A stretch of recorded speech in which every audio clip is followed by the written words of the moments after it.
Prefeitura de São Paulo adiou a vacinação contra a Covid-19, que estava marcada para quinta-feira para quem tem 28 anos. A repórter Carolina Riguengo tem mais informações ao vivo para a gente. Boa noite, Carol. Por que foi adiada, hein? Oi, Augusto. Boa noite para você, para a Milena e para todos. Olha, de acordo com informações do prefeito aqui da capital, Ricardo Nunes, junto com o secretário municipal, Edson Aparecido, eles assumiram que esperavam ter uma quantidade de doses suficientes para imunizar esse grupo de 28 anos e, na verdade, não tem. A Secretaria Estadual de Saúde afirma que precisa receber mais doses por parte do Ministério da Saúde para conseguir dar conta de atender toda a demanda da campanha de vacinação aqui no nosso estado. De qualquer maneira, amanhã e na quarta-feira, a imunização para as pessoas com 29 anos está mantida. E quem precisa encontrar a segunda dose daquele mesmo imunizante que tomou na primeira dose, agora vai poder usar o filômetro, aquele mesmo site que a gente utilizava para saber onde é que tinha menos movimento, menos fila. Quem falou a respeito foi o secretário de Saúde Municipal, Edson Aparecido, que a gente vai ver agora. Agora as quantidades de segunda dose elas são menores e também distribuir de forma igual, né, pela população no território nas 700 postos de vacinação é um complicador. Então, para evitar da pessoa vai num posto de saúde, às vezes não tem a segunda dose daquele imunizante dela, aí ela vai no segundo posto, ainda não tem, o que nós vamos fazer? Nós estamos tentando colocar no sistema nosso o filômetro, que é o de olho na fila, onde coloca a informação do tamanho da fila em cada unidade, colocar qual é o tipo de imunizante que tem na unidade. Então, a pessoa vai poder pesquisar isso no sistema, para ela exatamente não ficar batendo, às vezes, em 2, 3, 4 UBSs, até encontrar a sua segunda dose. Ainda falando em imunizantes, o Instituto Butantan enviou hoje ao Plano Nacional de Imunização mais 1,5 milhão de doses da Coronavac, totalizando aí quase 7 milhões de doses desde o dia 17 de janeiro desse ano. E hoje, aqui na capital, mais de 650 mulheres, entre grávidas e puérperas, receberam a segunda dose da vacina da Pfizer, as mesmas que tinham recebido a primeira dose da vacina da AstraZeneca. Você que está nos assistindo vai entender melhor por que essa mudança agora na reportagem. O dia de hoje vai ficar marcado na história da Michele. Vacinada contra a Covid-19 em fevereiro desse ano, ela, que tem uma filha recém-nascida, viveu a angústia de não ter previsão para tomar a segunda dose do imunizante e se proteger contra a doença. Eu estou feliz, estou agradecida a Deus por essa oportunidade de conseguir tomar, que eu pensei que ia demorar um pouco mais por me informarem que a AstraZeneca eu só poderia tomar depois que a bebê parasse de amamentar. Então, eu estou muito feliz de conseguir tomar essa vacina. A Secretaria de Saúde fez hoje o que chamou de busca ativa para oferecer a segunda dose da vacina da Pfizer a grávidas e puérperas que receberam a primeira dose do imunizante da AstraZeneca. Agentes de saúde foram a cada uma das casas. Houve autorização por parte do Ministério da Saúde, do PNI, também da Secretaria Estadual e da Anvisa, que nós pudéssemos fazer a aplicação de segunda dose nas puérperas e grávidas que tomaram a AstraZeneca como primeira dose. O prazo de tempo não houve não se estipulou nenhum prazo de tempo, né? Nós estamos fazendo essa aplicação porque essa determinação, essa autorização veio a semana passada. Hoje, 652 grávidas e mulheres que deram à luz recentemente na cidade de São Paulo completaram o esquema vacinal. E também foi dia de repescagem para aplicação da primeira dose em pessoas com idades entre 30 e 34 anos. Amanhã e na quarta-feira será a vez de quem tem 29 anos. O Ministério da Saúde vai distribuir, a partir de hoje, mais de 10 milhões de doses da vacina contra a Covid-19 para os estados. No Rio de Janeiro, a aplicação da primeira dose segue suspensa por falta de imunizantes. Hoje, nos postos de saúde do Rio de Janeiro, somente quem deveria tomar a segunda dose da vacina pôde ser imunizado. A aplicação da primeira dose segue suspensa, mas de manhã o prefeito Eduardo Paes, do PSD, publicou nas redes sociais que recebeu uma ligação do Departamento de Logística do Ministério da Saúde anunciando que a entrega de uma nova remessa de vacinas será antecipada para a noite de hoje. A ligação aconteceu depois de uma outra publicação de Eduardo Paes, anunciando que ele aguardava um posicionamento do Ministério da Saúde. Com a confirmação da chegada das vacinas, o prefeito informou que o calendário de aplicação da primeira dose será retomado já na quarta-feira. Paes disse que se não houver mais falhas na entrega, em 3 semanas todos os cariocas acima de 18 anos estarão vacinados com a primeira dose. Já o Ministério da Saúde afirmou que nos próximos dias serão distribuídas 10.200.000 doses para todos os estados. Na cidade do Rio de Janeiro, a suspensão do calendário aconteceu por orientação da Secretaria Municipal de Saúde na última sexta-feira, por falta de imunizantes. A volta da campanha será com a vacinação das pessoas de 34 anos.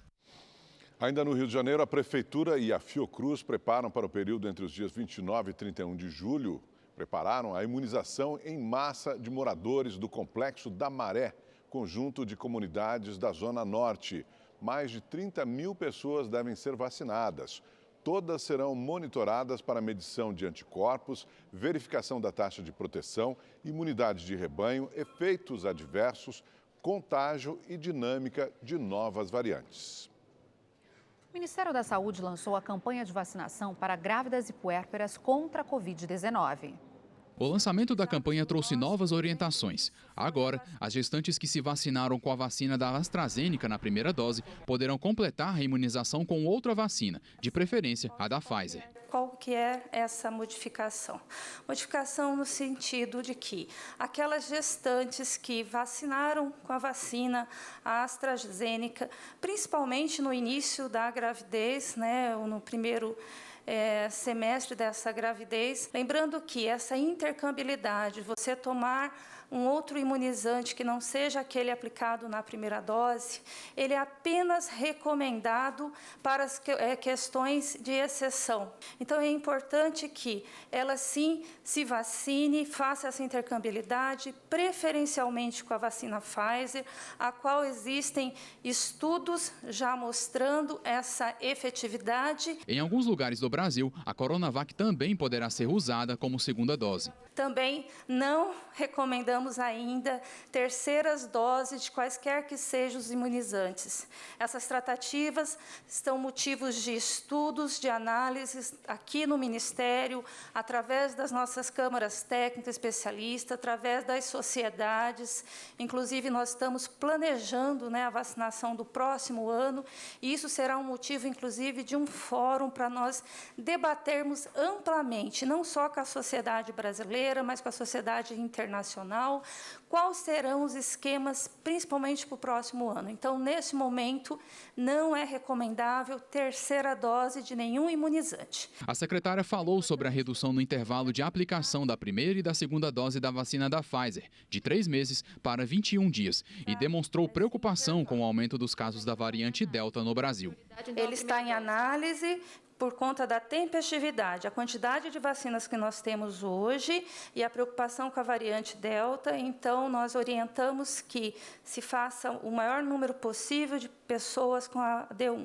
Provavelmente, daqui no próximo mês, com as perspectivas das vacinas que chegarão, lembrar aos senhores que nós temos uma previsão de fechar agora o mês de julho com 40 mil vacinas, 40 milhões de vacinas, obrigada, e em agosto 63 milhões. Então, nós teremos muitas vacinas, E então, sim, nós pensaremos talvez em reduzir esse intervalo. A AstraZeneca mostra, inclusive, os trabalhos que quanto maior o tempo, que o intervalo de dose D1 e D2, melhor a formação de anticorpos neutralizantes. No Planalto, o ministro da Saúde, Marcelo Queiroga, também comentou sobre a redução do intervalo de vacinação da Pfizer. A Pfizer, o que está na bula é 21 dias.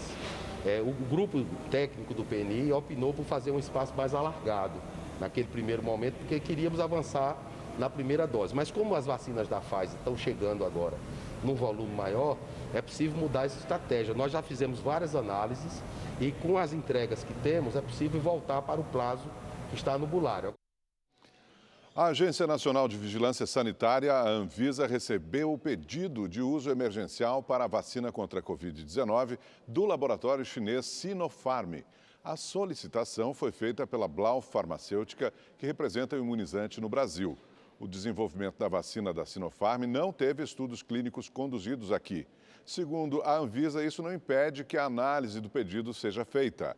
Em maio, o imunizante foi aprovado para uso emergencial pela Organização Mundial da Saúde, a OMS. Vale lembrar que o governo brasileiro ainda não tem contrato para a aquisição desta vacina.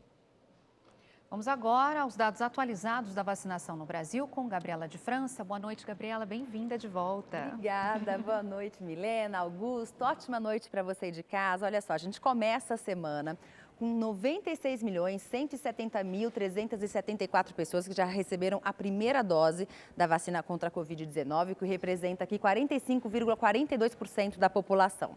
Já receberam as 2 doses, ou a dose única, 37.906.153 pessoas, o que dá aí quase 18% da população brasileira.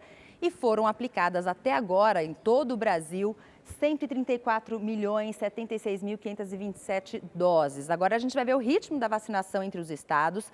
São Paulo é o estado que está mais avançado na vacinação, quase 55% da população vacinada, né, recebeu ao menos a primeira dose da vacina contra a Covid. Rio Grande do Sul, na sequência, com 52,59%. Mato Grosso do Sul e Paraná, com quase 48% da população que já recebeu aí a primeira dose. E Espírito Santo, com 47,75% da população vacinada aí contra a Covid-19. Augusto. Obrigado, Gabriela. O avanço da vacinação em São Paulo fez com que a Prefeitura decidisse reabrir neste domingo o Vale do Anhangabaú, na região central da cidade. E o repórter Giovanni César foi até lá conferir o que os visitantes acharam dessa liberação, mesmo que gradual. Foi como uma degustação. Chafariz foram ligados, jorrando água de reuso. Bases da polícia e da Guarda Civil funcionando. Mas ainda com os quiosques fechados, que quando abrirem vão gerar 1.500 empregos. O Vale do Anhangabaú passou por uma reforma polêmica que custou cerca de 105 milhões de reais. O espaço, que vai ser administrado pela iniciativa privada, reabre agora como um teste, influenciado pelos números em queda da pandemia, principalmente pelo avanço da vacinação. O novo Vale, neste primeiro momento, vai funcionar das 8 da manhã até o meio-dia. Isso só foi possível, a abertura hoje, por 4 horas, por conta do aumento. Nós chegamos a 80% da população elegível vacinada. Então, isso só foi possível porque a população aderiu à vacinação. 4 horas suficientes para que o visitante possa conhecer o novo Vale e tirar suas conclusões. A Rayane acha que este é o espaço da família. E a mãe dela, Roseli, gostou da segurança. Achei que está bem policiado, está limpo e é mais um ponto para o pessoal vir passear, né? Fortalece também a união da família, né? Dá uma chance para que as famílias venham, passeiam, brinquem, enfim. Gostei. O Vale do Anhangabaú também sempre foi palco de um esporte que trouxe a primeira medalha para o Brasil nesta Olimpíada. O skate sempre esteve presente por aqui.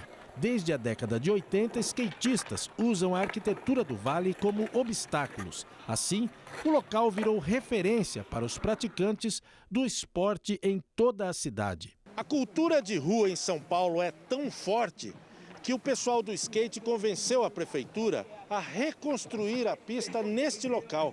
Ela foi demolida, era a 100 metros daqui. E o principal argumento que eles usaram foi que o skate é uma filosofia de vida, que ensina a cair, levantar, manter o equilíbrio e seguir adiante. Essa mudança fez com que a gente mudou também o estilo de vida da galera aqui. Porque o Vale do Anhangabaú era muito visado como perigoso, né? Um lugar onde tinha muita droga, muito ladrão, muito assalto. Então o skate, quando chegou no centro de São Paulo, começou a inibir muito esses assaltos. O horário de funcionamento por aqui é cumprido à risca. Quando o pessoal da limpeza passa, o povo já sabe. Está na hora de fechar. Os artistas já estão saindo, mas o sanfoneiro dá uma canja aos atrasadinhos.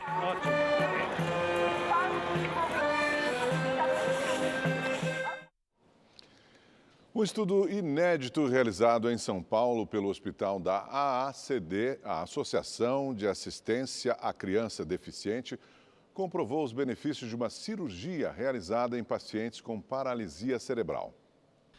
Aos 16 anos, o Pedro dá pequenos passos que já representam uma grande superação. Ele nasceu prematuro e teve paralisia cerebral, que comprometeu os movimentos. Subir escada era um pouco mais difícil, eu me sentia muito mais cansado, né? Para andar certas distâncias longas era bem difícil. Às vezes eu queria fazer coisas que meus amigos faziam. E muitas vezes eu não conseguia e aquilo me entristecia. No começo do ano, ele fez uma cirurgia com 5 intervenções de uma vez para corrigir os movimentos. 7 meses depois, ainda em reabilitação, já percebeu grandes mudanças. Eu já consigo andar com mais segurança, né? Mesmo que seja um pouco mais devagar, porque eu ainda estou na reabilitação.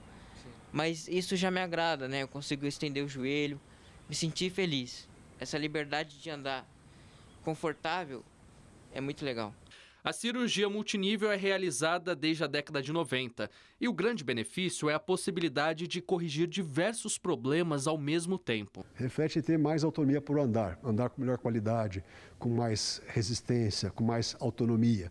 A gente quer, para esse perfil dos pacientes com paralisia cerebral que andam, queremos dar autonomia para eles, liberdade de locomoção, queremos dar mobilidade. Um estudo inédito conduzido pelo hospital apontou que os pacientes que foram submetidos à cirurgia multinível apresentaram uma melhora significativa na qualidade de vida.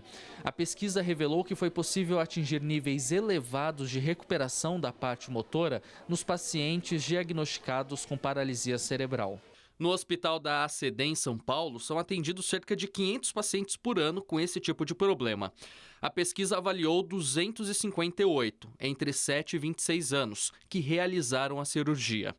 No índice internacional usado para medir a marcha, que é a qualidade de locomoção, a média obtida passou de 51 para 58 na escala. Quanto mais próximo de 100, melhor é a marcha. Já em 88 pacientes que não fizeram a operação, os médicos identificaram uma piora no quadro. Na escala, o índice regrediu 2 pontos. Então são curvas diferentes, né? Os pacientes que têm indicação da correção cirúrgica e assim não o fazem por motivos variados, a tendência é que eles, aos poucos, percam a qualidade do andar. E os tratados de forma correta, essa melhora vai acontecer. Que estudo interessante e importante. E a Justiça soltou o suspeito de participar da depredação do monumento Borba Gato na zona sul de São Paulo. O vandalismo, ou melhor, após o vandalismo, a Guarda Municipal intensificou a vigilância no local. Este empresário registrou o momento em que o grupo retira pneus do baú de um caminhão e espalha pela rua em volta do monumento Borba Gato. Para bloquear a passagem dos carros, os manifestantes colocaram pneus de um lado até o outro da rua e depois botaram fogo nesses pneus. Eles só não levaram em conta que do outro lado da rua tem um posto de gasolina e por pouco essa iniciativa não terminou numa tragédia. O crime contra a vida humana, porque tem um posto de gasolina e podia ter explodido tudo, e podia ter sido uma tragédia de dimensões maiores, né? O fogo não chegou a atingir o posto, mas por causa do calor intenso e do risco de incêndio, o local teve que ser fechado por 4 horas. A primeira coisa que a gente fez foi fechar as bombas, tudo, lacrar o posto e ir lá para cima, porque era muito quente aqui. Aí a gente ficou meio com medo. O homem que dirigia o caminhão chegou a ser preso na madrugada de ontem. A placa estava adulterada, mas ele foi encontrado pelo número do celular estampado no baú do veículo. Hoje, ele foi solto e vai responder em liberdade por incêndio e dano ao patrimônio público. As investigações continuam para identificar outros integrantes do grupo. Eu acho que é um absurdo as pessoas fazerem esse tipo de coisa. Você pode até não concordar com algumas coisas, mas você tem que obedecer às leis do país, né? São pessoas que não têm conhecimento da história ou tem ressentimento de alguma coisa e faz um ato desse. A depredação da obra provocou a revolta de muita gente. Hoje, o prefeito de São Paulo anunciou que o monumento vai ser restaurado. E nós já temos um empresário que se propôs a fazer a doação do valor para poder restaurar a estátua. Borba Gato desbravou territórios no interior do país no século XVII. Ele e outros bandeirantes capturavam e escravizavam negros e indígenas. Há relatos também de estupros e tráfico de mulheres, além do roubo de metais preciosos nos arredores de aldeias. Neste domingo, um homem de 32 anos foi vítima de mais um ataque de tubarão na Praia de Piedade, em Jaboatão dos Guararapes, no Grande Recife. De acordo com o Corpo de Bombeiros, a vítima sofreu lesões na parte posterior da coxa esquerda e dos glúteos. Ele foi levado ao Hospital da Aeronáutica e depois transferido para o Hospital da Restauração no centro do Recife, onde passou por cirurgia. Ele está lúcido e não corre risco de morte. Segundo testemunhas, o rapaz foi alertado pelos salva-vidas sobre os riscos de entrar naquela área de mar. Neste mesmo local, há 15 dias, houve outro ataque onde um homem de 51 anos não resistiu aos ferimentos e morreu. Com este incidente, sobe para 68 o número de ataques de tubarão no estado, sendo 14 só nesta localidade em frente à Igrejinha de Piedade. Uma nova exposição nas ruas começa a ser preparada em São Paulo. Esculturas em forma de coração serão expostas nas principais avenidas da cidade. A inspiração dos artistas vem de histórias reais que prometem emocionar a todos. O coração é grande, tem quase 2 metros de altura. É para caber todo o sentimento do artista. No corre-corre de uma mãe solo, a obra mostra a luta de uma mulher que busca um transplante de córnea para o filho. Nesta outra, o pai e o filho é uma homenagem a um casal que engravidou de gêmeos. Apenas um sobreviveu. Esse bebê que nasceu, que ficou, ele teve muitos problemas também. Chegaram a comprar um jazigo, achando que já não tinha mais jeito, mas deu tudo certo. E quando já achavam que estavam tudo bem, com 3 aninhos de vida dele, a mãe sofreu um acidente e ficou em coma por 1 ano e veio a falecer. Dona Pata e seus patinhos retrata a história de superação de uma mulher que passou por muitas dificuldades. Ela saiu da favela e foi morar na casa própria, que financiou com o dinheiro de faxineira. Na casa nova, ela perdeu tudo o que tinha numa enchente. Uma doença a deixou cega por 2 anos e depois ela recuperou 26% da visão. Mesmo assim, Rosilene nunca desistiu. O bem maior são os filhos. 4 biológicos e 2 adotivos. Quando eu li e ouvi ela falando, eu só conseguia pensar numa ave que acolhe e que é casa dos filhotinhos. E meus filhos é tudo, eu tenho muito orgulho pelos meus filhos, devido ao que eu passei, né? E hoje representa tudo na minha vida, porque me dá orgulho, né? Uma mãe orgulhosa, que criou os filhos com dignidade, mesmo morando numa comunidade dominada pelo crime. A gente vivia numa depreciação, essa era a verdade. Então, era difícil para você arrumar um emprego, era difícil para você estudar, era difícil para tudo. Mas a parte mais que pegava mais era a gente andar no nosso próprio bairro e ver mortes, e ver crimes, que mais? Tráficos de drogas.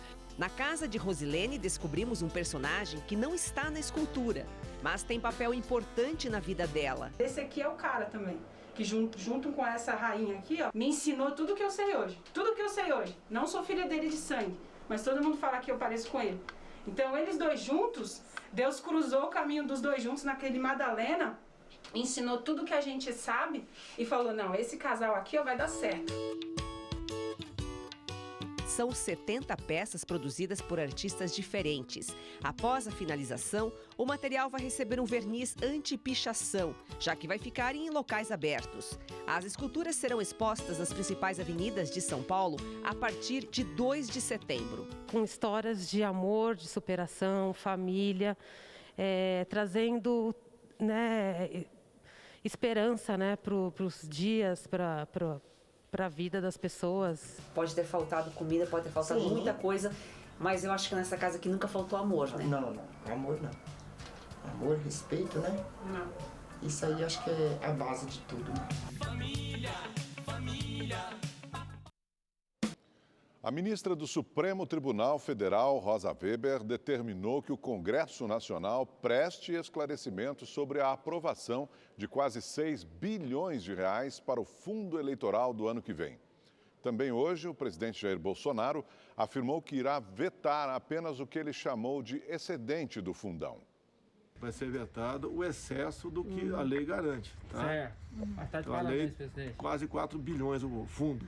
O extra de 2 bilhões vai ser vetado. Se eu vetar o que está na lei, eu estou em curso em crime de responsabilidade. Espero não apanhar do pessoal aí, como sempre. Não, nós estamos assim. Se você começar a bater muito, vamos escolher no segundo turno Lula ou... Misericórdia. Ou... Repreendido, não Jesus. Ou Ciro.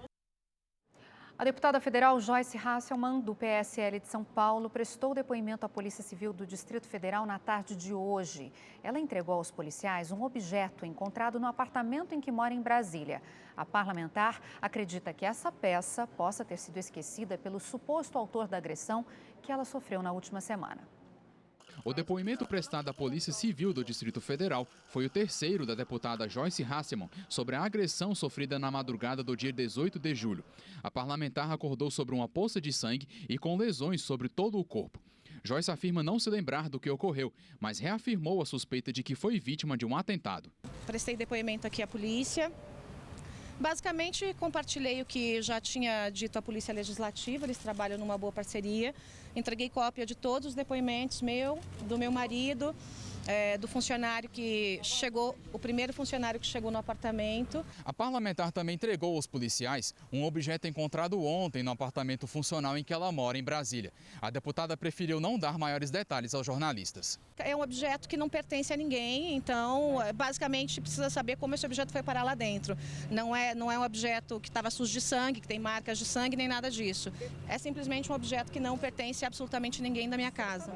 A deputada disse ainda que não pediu a presença da Polícia Federal no caso por medo de interferência nas investigações. Eu confio na Polícia Civil do DF, Polícia Civil de São Paulo, DEPOL, Ministério Público Federal. Gente, já é muita gente investigando. A parlamentar também não quis falar quais foram os nomes de suspeitos entregues à polícia. Esses nomes são nomes que a polícia vai ter que investigar. Eu não vou abrir quais são esses nomes, porque são suspeitas, mas são suspeitas minhas. Por conta de questões políticas, né? E eu não posso ser leviana, porque pode ser que seja outra pessoa. Pode ser que não seja nenhuma dessas duas pessoas que eu estou suspeitando. Então, realmente, é a polícia que vai ter que seguir com essas investigações. Joyce Hasselmann informou que abriu um boletim de ocorrência contra o senador Stevenson Valentim, do Podemos do Rio Grande do Norte. Em uma rede social, ele sugeriu que a deputada poderia ter usado drogas. Joyce também denunciará Stevenson ao Conselho de Ética do Senado. O mercado financeiro elevou pela 16ª semana consecutiva as projeções para a inflação deste ano. O índice subiu de 6,31% para 6,56%. Com isso, a taxa básica de juros, a Selic, pode encerrar 2021 em 7%. Os dados constam no boletim Focus, divulgado hoje pela equipe econômica do Banco Central. O tempo seco deixa bombeiros e brigadistas de Minas Gerais em alerta máximo. O estado tem registrado um grande número de incêndios em áreas de vegetação. A média é de um foco a cada 3 horas. Os registros de queimadas são cada vez mais frequentes nessa época do ano. Incêndio no bairro Europa, só alastrando, chegando perto das casas. Este flagrante foi no sul de Minas Gerais. A câmera de segurança registrou o momento em que uma pessoa colocou fogo na vegetação na beira da estrada. As chamas se alastraram rapidamente. De acordo com as autoridades, mais de 99% das queimadas são provocadas pela ação humana. No caso daquelas pessoas que utilizam o fogo de maneira equivocada, para a eliminação de lixo, para a limpeza de áreas verdes, que são práticas proibidas pela legislação ambiental, como também aquelas pessoas que atuam de forma deliberada, de forma criminosa, ateando fogo na vegetação. Segundo o Instituto Nacional de Pesquisas Espaciais, desde o começo do ano, o número de incêndios em áreas de vegetação aqui em Minas Gerais passa de 2.100.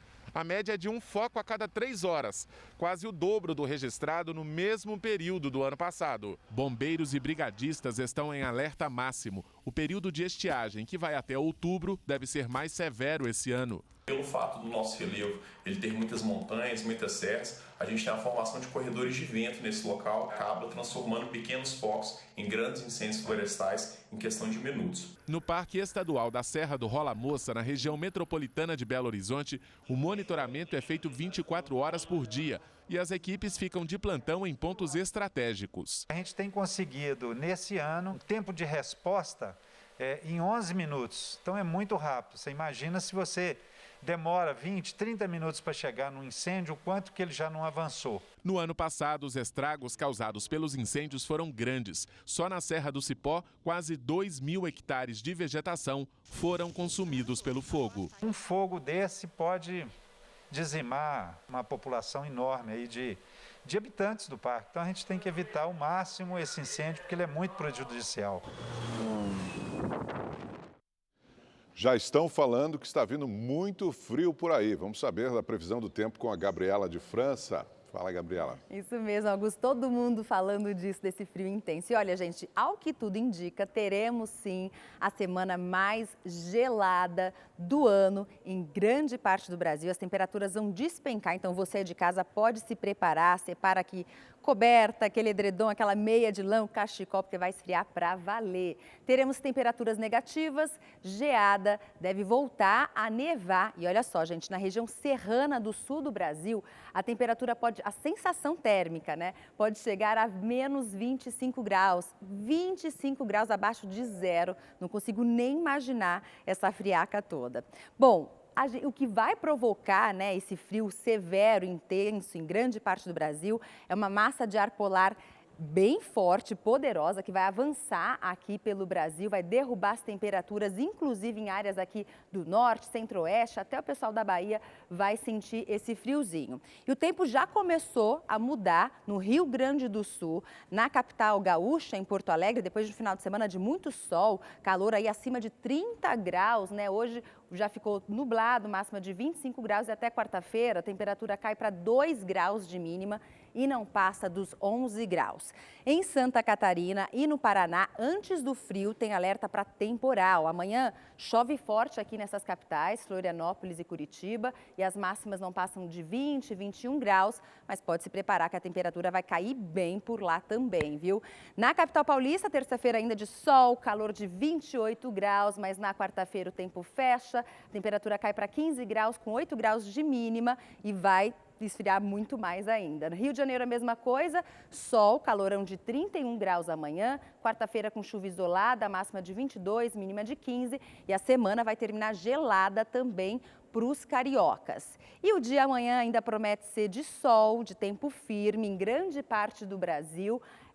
A gente vê aqui nesse amarelão todo nada de chuva, tem alerta para baixa umidade do ar aqui em áreas do interior. E para quem gosta, né, desse climinha do calorzinho à tarde, é bom aproveitar e se despedir, porque como eu disse, a partir de quarta-feira o tempo vai mudar, vai esfriar para valer. Por enquanto amanhã, 26 graus em Belo Horizonte, em Cuiabá e Porto Velho, 36 graus de máxima, mas essas capitais também vão sentir aí o efeito da aproximação desse ar polar. Gente, estão preparados para esse frio intenso? De jeito nenhum, vou curtir até quarta-feira. Pois é, também não estou preparada não, mas eu vou te atualizando aqui no Rede TV News, te espero amanhã, até lá, boa noite. Obrigada, Gabriela. E começou o maior evento náutico da América Latina, a Semana Internacional de Vela de Ilhabela, com o apoio da Rede TV. Céu azul, 25 graus. Um dia perfeito para velejar e foi assim que começou a Semana de Vela de Ilhabela, que atrai velejadores de todas as partes do país, como Guilherme. O comandante ali que estava conversando é francês, já vi outras pessoas de fora, eu vim do sul.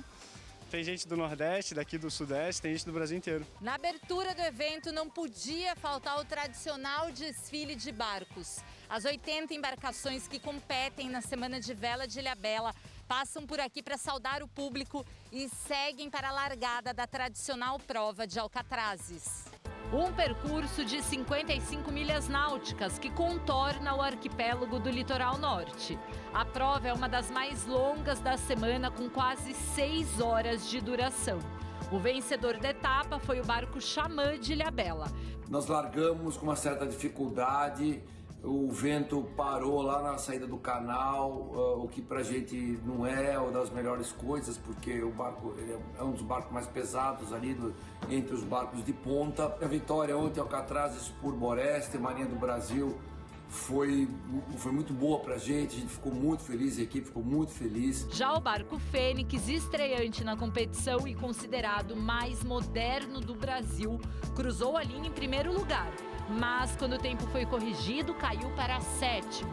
O evento é organizado pelo Yacht Clube de Ilhabela e estava fora do calendário desde 2019 por conta da pandemia, mas já deu para perceber que voltou com tudo. A gente tem agora toda a tranquilidade de realizar um evento com todos os protocolos, como você bem disse, protocolos rígidos, um controle muito seguro e severo dos participantes.